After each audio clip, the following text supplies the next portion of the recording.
de juillet. Je prends de l'avance pour mes vacances d'août. Et aujourd'hui il avait très chaud à Nice, il faisait 32 degrés. On a passé notre journée à la plage, dans l'eau. L'eau était à 27 degrés, c'était trop agréable. Mais du coup, j'ai beau avoir mis maintes et maintes fois de la crème solaire, je crois que j'ai un petit peu cramé. Légèrement, mais un peu quand même. Petit aparté, voilà. Aujourd'hui, j'avais envie de faire une vidéo Harry Potter. Mais en fait, souvent dans les commentaires, quand j'ai fait déjà des vidéos sur le thème d'Harry Potter, il y a pas mal de gens qui m'ont dit moi je fais partie de telle maison. Et du coup je me suis dit mais comment ils peuvent savoir s'ils font partie de Serdaigle ou Serpentard? Et bah, tout simplement parce qu'ils ont fait des tests sur internet. Moi j'ai jamais fait. Enfin j'ai déjà fait des tests sur internet, mais j'ai pas fait de test pour savoir quelle était ma maison. Et je me suis dit mais c'est une bonne idée de vidéo ça. Donc ce soir j'ai pris ma petite tablette pour pouvoir faire le test. Et j'en ai trouvé un test maison de Poudlard. Le test Joie-Peau magique maison de Poudlard est un test de personnalité non scientifique. Mon cerveau a fondu je crois cet après-midi, qui a atteint une extraordinaire popularité grâce au succès de la franchise Harry Potter. Cette version du test Joie-Peau magique déterminera à quelle maison de Poudlard vous appartenez grâce à des questions psychométriques.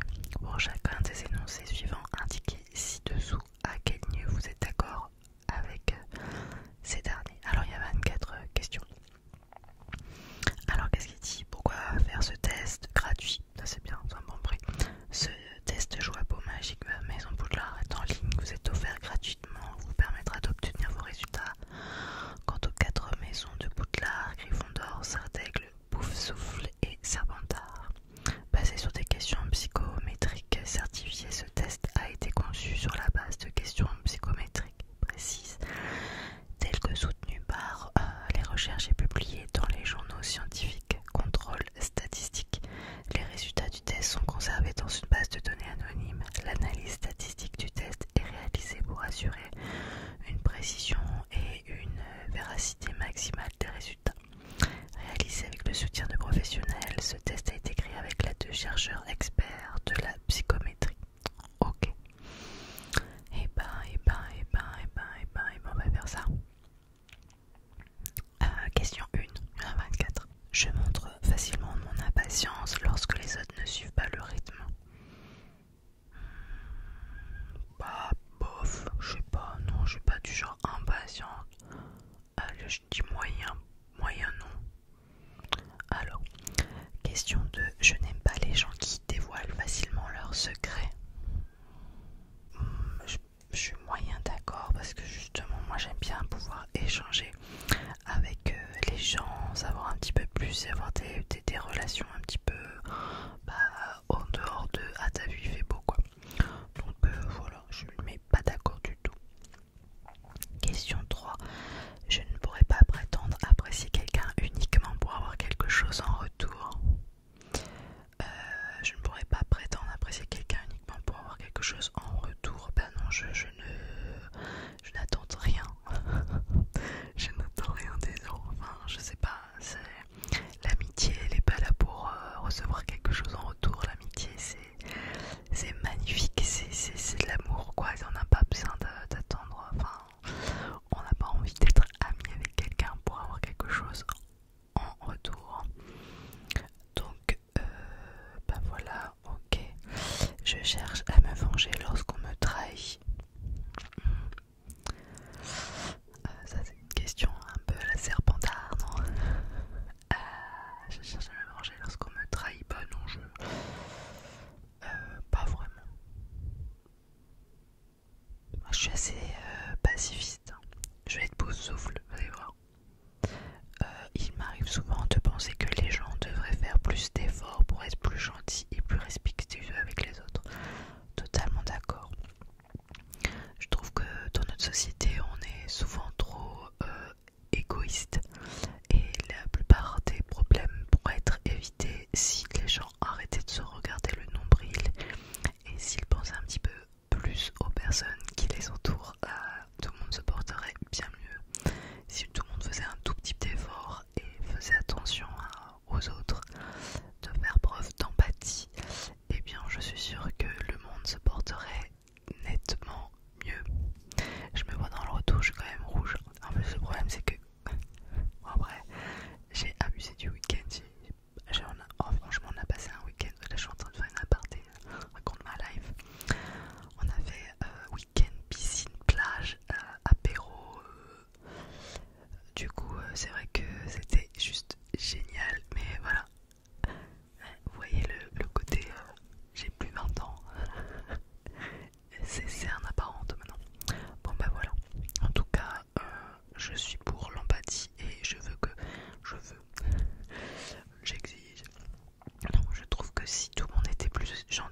anciens, des mots issus de langues anciennes ou que je vois les ruines d'anciens monuments, cela suscite mon enthousiasme. Oui, dans le sens où je trouve ça hyper intriguant en fait de se replonger dans notre histoire, de tout ça. Enfin, ouais, vraiment, oui. Je ne serais pas tentée d'utiliser des faux pieds, même en étant sûre de ne jamais me faire attraper.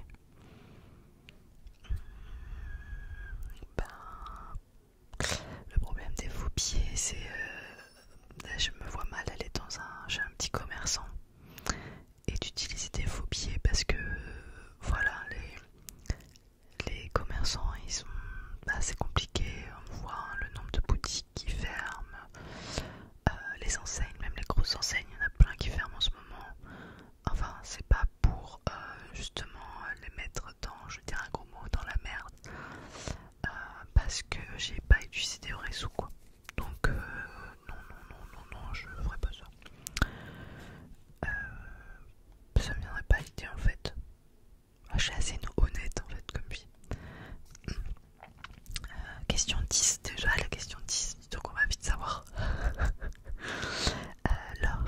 Lorsque je me sens menacée, j'ai souvent tendance à renoncer. Lorsque je me sens menacée, j'ai souvent tendance à renoncer. Je me sens pas menacée, donc je sais pas trop en fait.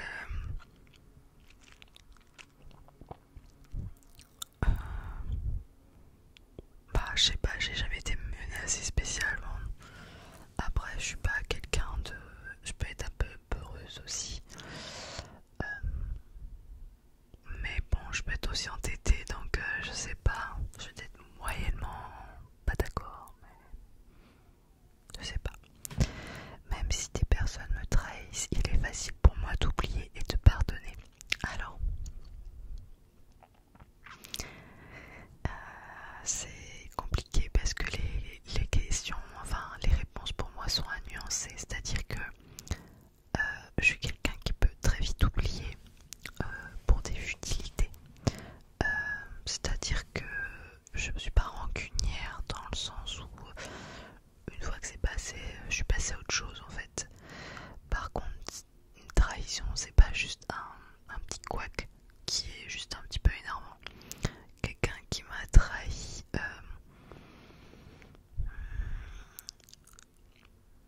ça va mettre un peu plus de temps, on va dire. Je sais pas si j'arriverai à passer dessus. Après, il y a peu de gens que j'ai sortis de ma vie entre guillemets, mais c'est compliqué, non, moi je dirais que même si des personnes me trahissent, il est facile pour moi d'oublier de pardonner. Pas trop d'accord. Voilà. Par contre, pour des futilités, c'est-à-dire, j'en sais rien moi, on se dispute très peu avec papa écureuil, mais vraiment très peu. Je sais qu'on a beaucoup de chance là-dessus, mais bon, on va dire que le matin avant qu'on soit parti au travail, j'invente parce que c'est pas une situation vraiment qui existe. Je sais pas, on serait pris le bec parce que j'en sais rien, une bêtise en fait. Je sais pas, le fait que je sois partie au travail, que j'ai pensé à autre chose, le soir je rentrais, je suis exactement de la même manière que comme si c'était rien passé en fait, parce que je suis passée à autre chose. Après, là on parle de trahison, donc c'est pas la même chose. Une trahison, c'est pas juste t'oublies le beurre sorti du frigo et après on se chamaille. Une trahison, non. Une trahison, je pars du principe que si la personne te respecte pas,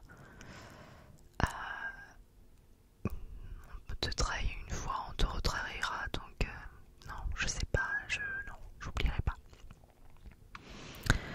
Discuter de philosophie est ennuyant. Oh non, je trouve ça, après c'est toujours pareil, ça dépend avec qui on parle, mais moi je suis pas du tout, je trouve que c'est même passionnant de pouvoir refaire le monde et essayer de comprendre les choses. Alors j'utilise souvent des mots abstraits et complexes à l'écrit et à l'oral.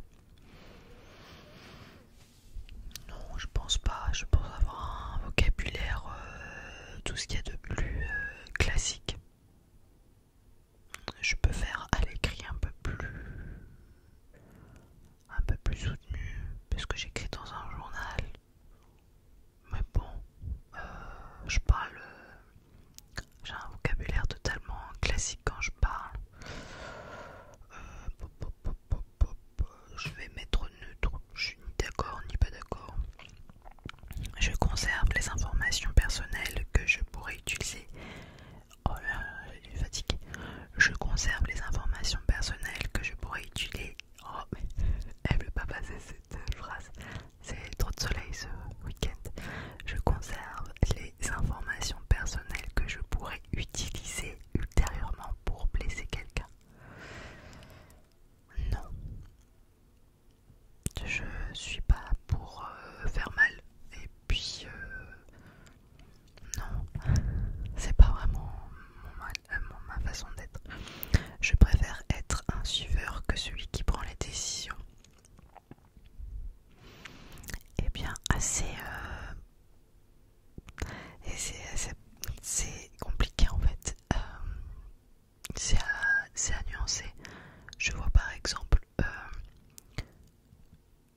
je suis par exemple je vais me jeter des fleurs un petit peu. Je sais que je suis une très bonne employée. Je suis quelqu'un qui va faire tout son possible et pour que les choses fonctionnent. Et franchement, voilà, je sais que je travaille bien. Après, j'aimerais pas être chef d'entreprise avec toute une clique de personnes sous moi, car prendre des décisions et être le leader, celui qui, enfin celle qui choisit un petit peu vers où on va aller, je pense que ça m'angoisserait énormément. Je dormirais très mal la nuit. Je pense que je peux bien le faire, mais ça m'angoisserait énormément. Donc je préfère qu'on me donne des directives et moi suivre. Après, à côté de ça, dans la vie de tous les jours et là hors travail, est-ce que je préfère suivre que prendre des décisions? Toujours compliqué. Je suis pas là. C'est vrai que dans un groupe d'individus, il y a toujours quelqu'un qui a un caractère un petit peu plus fort que les autres suivent. Je suis pas ce genre de personne. Je suis pas non plus quelqu'un qui suit bêtement quelqu'un non plus. Mais je suis pas quelqu'un qui... J'ai pas un aura de fou avec une grosse personnalité qui fait que les gens vont se taire et suivre ce que dit la personne. Je suis pas non plus un mouton, c'est compliqué. Hein. Bon, alors j'avais été moyennement, je veux dire moyennement d'accord. Je trouve ça normal de prendre les choses en main lorsque les autres sont dans l'impasse. Oui, je suis, si les personnes n'arrivent pas et que moi je peux apporter mon soutien, bien sûr que je vais faire mon nécessaire. C'est normal d'aider son prochain. Je m'efforce d'être quelqu'un de positif et enthousiaste avec mes amis, mes collègues et ceux que j'aime. Ah ouais, totalement. Moi, je pense être quelqu'un d'assez solaire. Je suis quelqu'un d'assez pétillante et souriante et positive et qui aime bien raconter des bêtises et rigoler. Donc oui, oui. J'apprécie le fait d'analyser en tant que tel et planifier ou trouver une solution me procure moins de plaisir. Alors j'apprécie le fait d'analyser en tant que tel et planifier ou trouver une solution me procure moins de plaisir. Alors là, j'apprécie le fait d'analyser en tant que tel et planifier ou trouver une...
j'invente une situation parce que cette situation n'existe pas dans ma vie, mais on va dire que j'ai quelqu'un en ami et que d'autres amis ne l'apprécient pas.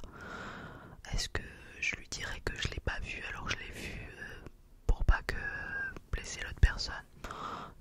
Peut-être dans un coin de conversation ça pourrait. Est-ce que c'est un vrai mensonge? Est-ce que c'est acceptable? Oh là là là là, on part dans des conversations philosophiques.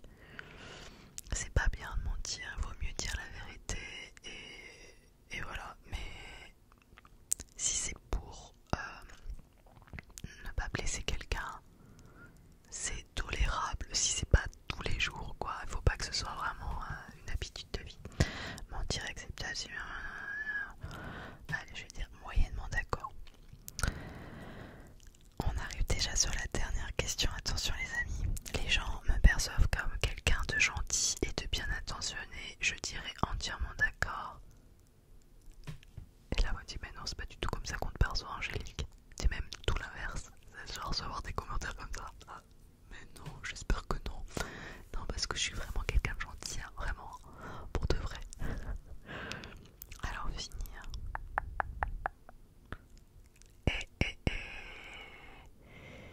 Je suis. Il y a un schéma en fait. Ah bah, je sais pas si vous allez voir avec la ring. Bon, je vous dis. Je suis. J'arrive en tête 83% pour Pouf Souffle. J'en étais sûre. 71% pour Gryffondor, 63% Serre d'Aigle et 17% Serpentard. Alors Pouf Souffle, maison où règne justesse et loyauté. Les patients Pouf Souffle sont sincères et n'ont pas peur du travail. Oh, c'est vrai, c'est vrai. Alors Pouf Souffle valorise le dévouement, la patience, la justice et la loyauté. Leur maison est représentée par un blaireau et par les couleurs jaune et noir. Ils sont ouverts et tolérants, solitaires, valorisent le bon esprit et l'enthousiasme plutôt que l'individualisme ou la concurrence. Ils possèdent un sens profond du bien et du mal et s'efforcent d'être accueillants et honnêtes. À cause de leur modestie et de leur douceur, les Pouf Souffles peuvent parfois être sous-estimés ou perçus comme moins compétitifs que les autres. Modestes quant à leur réussite et peu enclins à la rivalité sociale, les Pouf Souffles sont généralement acceptés par tous. Je trouve que ça me va parfaitement. Je vais quand même lire les autres parce que Gryffondor, je suis arrivée. Pouf Souffle c'était 83, Gryffondor 71 quand même. Gryffondor, là où demeurent les courageux qui dédient leur audace et leur loyauté à tous les élèves de Gryffondor. Les Gryffondor valorisent le courage, la bravoure, l'audace et la loyauté. La maison est représentée par un lion d'or sur un fond rouge. On les considère comme courageux, même si parfois presque inconscients. Les Gryffondor ont un code d'honneur très fort qui inclut la valeur et la noblesse. Ils n'ont pas peur de donner leur avis et se battent pour ce qu'ils croient être juste. Beaucoup ont des qualités de meneur et n'hésitent pas à se mettre en avant lorsqu'il faut faire preuve de courage. Ils veulent gagner et finir en tête et apprécier être considérés comme des héros. Mais en fin de compte, leurs cœurs sont nobles et leurs motivations sincères. Serre d'Aigle, j'avais 63. Vieux et sage, Serre d'Aigle, tu deviendras si tu es prêt à te dévouer là où les esprits et les apprentis trouvent toujours leur bonheur. Les Serre d'Aigle valorisent l'intelligence, la créativité, l'apprentissage et l'esprit. La maison est représentée par un aigle de bronze sur un fond bleu. Ils sont généralement rationnels, logiques et curieux d'apprendre. Ils sont fiers d'avoir des idées originales et leur grande connaissance théorique. Comme c'est parfois le cas avec les intellectuels, certains Serre d'Aigle s'affranchissent